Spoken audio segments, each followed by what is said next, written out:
Las consagraciones y jurisdicción de la ramera y del sedevacantismo son sacrílegas, ilícitas e inválidas. A la luz del magisterio infalible de su santidad Pío XII y el Código de Derecho Canónico de 1917. Pío XII. 1943 Mystici Corporis Christi Fragmento. Y lo que en este lugar nos hemos dicho de la Iglesia Universal, debe afirmarse también de las particulares comunidades cristianas tanto orientales como latinas, de las que se compone la única Iglesia católica, por cuanto ellas son gobernadas por Jesucristo con la palabra y la potestad del obispo de cada una. Por lo cual los obispos no solamente han de ser considerados como los principales miembros de la Iglesia Universal, como quienes están ligados por un vínculo especialísimo con la cabeza divina de todo el cuerpo y por ello con razón son llamados, partes principales de los miembros del Señor, sino que, por lo que a su propia diócesis se refiere, apacientan y rigen como verdaderos pastores, en nombre de Cristo, la grey que a cada uno ha sido confiada, pero, haciendo esto, no son completamente independientes, sino que están puestos bajo la autoridad del romano pontífice, aunque gozan de jurisdicción ordinaria, que el mismo sumo pontífice directamente les ha comunicado. Que el mismo sumo pontífice directamente les ha comunicado. Que el mismo sumo pontífice directamente les ha comunicado. Que el mismo sumo pontífice directamente les ha comunicado. Dado en Roma, junto a San Pedro, el 29 de junio, en la fiesta de los santos apóstoles Pedro y Pablo, del año 1943, quinto de nuestro pontificado. Pío XII. 1954 Ad Sinarum Gentem, fragmento. La potestad de jurisdicción, además, que al sumo pontífice es conferida directamente por derecho divino, proviene a los obispos del mismo derecho, pero solamente mediante el sucesor de San Pedro. Pero solamente mediante el sucesor de San Pedro. Pero solamente mediante el sucesor de San Pedro. Pero solamente mediante el sucesor de San Pedro. Al cual no solamente los simples fieles, sino también todos los obispos deben estar constantemente sujetos y ligados con el homenaje de la obediencia y con el vínculo de la unidad. Dado en Roma, junto a San Pedro, el 7 de octubre en la festividad del Santísimo Rosario de la Bienaventurada Virgen María en el año 1954, 16º de nuestro pontificado. Pío XII. Pío XII. 1958 Ad Apostolorum Principis fragmento. Y cuando más tarde os dirigimos la carta Ad Sinarum Gentem, volvimos a referirnos a esta enseñanza con estas palabras: la potestad de jurisdicción que se confiere directamente por derecho divino al sumo pontífice llega a los obispos por ese mismo derecho, pero solo a través del sucesor de Pedro. Pero solo a través del sucesor de Pedro. Pero solo a través del sucesor de Pedro. Pero solo a través del sucesor de Pedro. Al que no solo los fieles sino también todos los obispos están obligados a estar constantemente sujetos y a adherirse tanto por la reverencia de la obediencia como por el vínculo de la unidad. Y los actos que pertenecen a la potestad del orden sagrado, realizados por dichos eclesiásticos, aunque sean válidos, suponiendo que haya sido válida la consagración que se les quiere conferir, son gravemente ilícitos, es decir, pecaminosos y sacrílegos. De cuanto hemos expuesto, se sigue, que ninguna otra autoridad que no sea la del Pastor Supremo, puede revocar la institución canónica conferida a un obispo, ninguna persona o asamblea, ya de sacerdotes o de laicos, puede arrogarse el derecho de nombrar obispos, ninguno puede conferir legítimamente la consagración episcopal sin el beneplácito apostólico. Ninguno puede conferir legítimamente la consagración episcopal sin el beneplácito apostólico. Ninguno puede conferir legítimamente la consagración episcopal sin el beneplácito apostólico.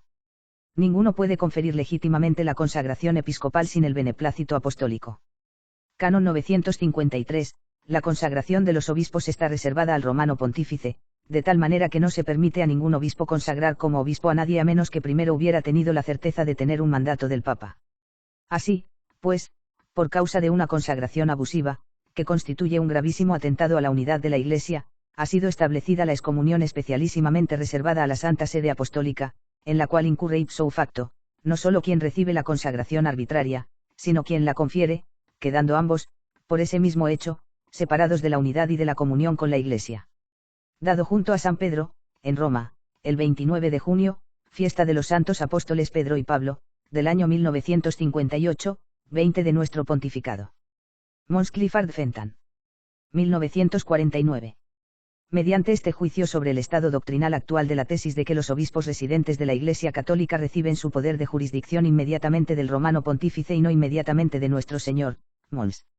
A Ataviani nos ha dado una apreciación eminentemente práctica y, por lo tanto, excepcionalmente valiosa de la autoridad inherente a las encíclicas papales. El gran escritor romano nos dice, en la última edición de sus Instatus Iuris Publici Ecclesiastici, que hasta la actualidad esta tesis había sido considerada como más probable e incluso como una sentencia communis, pero que a partir de ahora será sostenido como enteramente cierto en razón de las palabras del actual Santo Padre. Mons. A Ataviani alude a un pasaje de la encíclica Mystici Corporis en la que el Santo Padre expresa esta enseñanza, como lo había hecho un año antes de la aparición de esta encíclica en su discurso a los párrocos y predicadores cuaresmales de Roma. Mons. A Ataviani asume correctamente que la declaración autorizada de esta tesis en la carta papal elevó esta enseñanza del estado de una doctrina más probable al de una proposición perfectamente cierta. 1. Cf. Instatusians Iuris Publici Ecclesiastici, tercera ed. Typis Polyglottis Vaticanis, 1947, y 413. Código de Derecho Canónico. Canon 953, la consagración de los obispos está reservada al romano pontífice, de tal manera que no se permite a ningún obispo consagrar como obispo a nadie a menos que primero hubiera tenido la certeza de tener un mandato del Papa. Canon 2370, un obispo que consagra a otro obispo, y los obispos que asisten, o los sacerdotes que asisten a los obispos, al consagrante y al obispo recién consagrado, que hayan hecho la consagración sin mandato apostólico en violación del Canon 953, están todos suspendidos automáticamente, y excomulgados, hasta que la sede apostólica los haya relevado de la pena. Canon 2372 un suspenso a divinis reservado a la sede apostólica, golpea así a quienes tienen la presunción de recibir las órdenes de un ministro excomulgado, suspendido o prohibido después de una sentencia declaratoria o condenatoria, o de un notorio apóstata, hereje o cismático. Los que hayan sido ordenados de buena fe por uno de ellos quedan privados del ejercicio del orden así recibido, hasta que estén exentos de esta prescripción. Canon 331. P3 El juicio de idoneidad de un candidato está reservado únicamente a la sede apostólica. Canon 332. P1 Para ser elevado al episcopado, cualquier candidato, incluso elegido, presentado o nombrado por cualquier gobierno civil, debe obtener necesariamente la colación o institución canónica, por la que se establece como obispo de la diócesis vacante y que se le da solo por el romano pontífice. Anexo 1. Del abuso delegado apsotólico de 1938, y su invalidez de uso en 1983 siendo obispo de Mountini. El poder delegado al obispo titular de Saigón en 1938 por Pío XI dado a Monseñor Tuc, dejó de ser tal cuando él fue instituido obispo titular de Saesina por Rancali, 8 de enero de 1938 al 24 de noviembre de 1960, o instituido y aceptado arzobispo titular de Bulla Regia Italia por Mountini 3 años después de la gran apostasía en el 17 de febrero de 1968, Canon 67 y 78, 79, Ad Apostolorum Principis, y, Canon 188 p4, o bien dejó de ser cuando se consagró Veter Católicos Cisma. Neofebroviano neojansesita neogalicano del S19 contra el papado y Pío IX, donde perdió su condición clerical, Canon 331 p3 más 188 p4, etc. Tec. Y por supuesto sus consagrados no tuvieron jamás ese poder ni lo tienen, Canon 67 y 78, 79, Ad Apostolorum Principis, pero actúan como si lo tuvieran y están suspendidos, invalidados, anulados, Canon 953, 2370, 2372 Mystici Corporis Christi, ad sinarum gentem, ad apostolorum principis sepulcrum y vacantis apostolica sedis. Ese supuesto poder delegado del obispo titular de Saigón de 1938, es lo que dicen que usó en 1983 siendo obispo de Mountini desde 1968 cayendo del cargo por haberse apartado públicamente de la fe católica, Canon 188 p4. Canon 67. Un privilegio debe evaluarse de acuerdo con su contenido y no está permitido extenderlo ni restringirlo. Canon 78. Quien abusa del poder que le confiere un privilegio merece ser privado de ese privilegio, y el ordinario no debe dejar de advertir a la Santa Sede si alguien abusa gravemente del privilegio que le ha concedido. Canon 79. Aunque los privilegios obtenidos oralmente de la Santa Sede pueden ser utilizados en el foro de conciencia por la persona que los solicitó, nadie, sin embargo, puede reclamar en el foro externo el derecho a utilizar un privilegio contra otra persona, a menos que pruebe en forma legal que el privilegio le fue concedido. Pío XII. 1958 Ad Apostolorum Principis fragmento.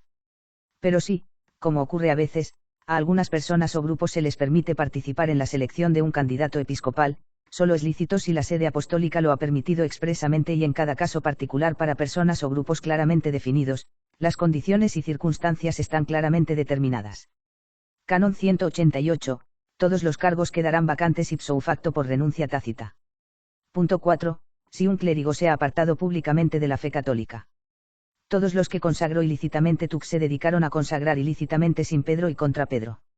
Gerard Slourias, consagrado por Mons Tuk, consagró ilícitamente a Gunther Stork, a Robert Fidelis McKenna, que a su vez consagraron ilícitamente a otros que consagraron ilícitamente a otros, todos absolutamente alegales, a católicos, y suspendidos automáticamente canon 2370. Mons Christian Datessen, consagrado sub conditione por Mons Tuk, consagró ilícitamente a Pierre Sayé, que a su vez consagró ilícitamente a Oliveres de Mamistra, que consagró a otros que consagraron ilícitamente a otros, y así sucesivamente, y todos absolutamente alegales, a católicos, y suspendidos automáticamente canon 2370. Mons Carmona Rivera, consagrado por Mons Tuk, consagró ilícitamente a Benigno Bravo Valadés, a George J. Musi, a Martínez y Gutiérrez, subconditione a Peter Gillibrand, a Pivarunas, que a su vez todos ellos consagraron ilícitamente a otros, y todos absolutamente alegales, a católicos, y suspendidos automáticamente canon 2370. Mons Subirón, supuestamente reconsagrado subconditione por Mons Tuk, consagró ilícitamente a Rojas, todos absolutamente alegales, a católicos, y suspendidos automáticamente canon 2370. Canon 2370, un obispo que consagra a otro obispo, y los obispos que asisten, o los sacerdotes que asisten a los obispos, al consagrante y al obispo recién consagrado, que hayan hecho la consagración sin mandato apostólico en violación del canon 953, están todos suspendidos automáticamente hasta que la sede apostólica los haya relevado de la pena. Canon 953, la consagración de los obispos está reservada al romano pontífice, de tal manera que no se permite a ningún obispo consagrar como obispo a nadie a menos que primero hubiera tenido la certeza de tener un mandato del Papa. Anexo 2. Nulidad de los cambios en periodos de sede vacante independientemente de su duración en el tiempo bajo la suprema autoridad del Papa Pío XII. Pío XII. 1945 Vacantis Apostolica Sedis, sobre los periodos de sede vacante, fragmento.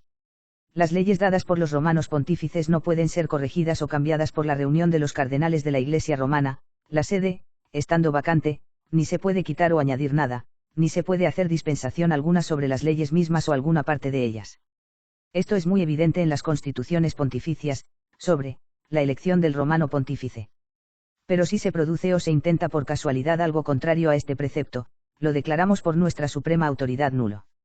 Puesto que todo el asunto ha sido seriamente considerado, y movidos por los ejemplos de nuestros predecesores, ordenamos y prescribimos estas cosas, decretando que este documento y todo lo que en él se contiene no puede ser impugnado de ninguna manera, ni siquiera por el hecho de que cualquier persona que tenga un derecho o interés en las cosas dichas de antemano, o que pretenda tener un interés de cualquier manera, no estén de acuerdo con ellas, y no sean llamadas u oídas en relación con estas cosas, o por cualquier otra razón, sino que estos mismos documentos son manifiestamente y serán siempre y perpetuamente verdaderos, válidos y eficaces, y adquirirán y obtendrán sus propios resultados plenos y no disminuyen sus resultados, y ordenamos a los individuos a los que les corresponde y les corresponderá que las ordenanzas deben ser observadas respectiva e inviolablemente por ellos, y si alguien intentara lo contrario en relación con estas cosas, por cualquier autoridad, a sabiendas o no, el intento es nulo y sin efecto. Por lo tanto, que no se permita a nadie debilitar esta página de nuestra Constitución, ordenanza, abrogación, mandamiento, orden vinculante, advertencia, prohibición, precepto y voluntad, o que vaya a oír en contra de ella por una empresa imprudente. Además, si alguien se atreve a intentar esto, que sepa que incurrirá por ello en la ira de Dios Todopoderoso y de los benditos apóstoles Pedro y Pablo.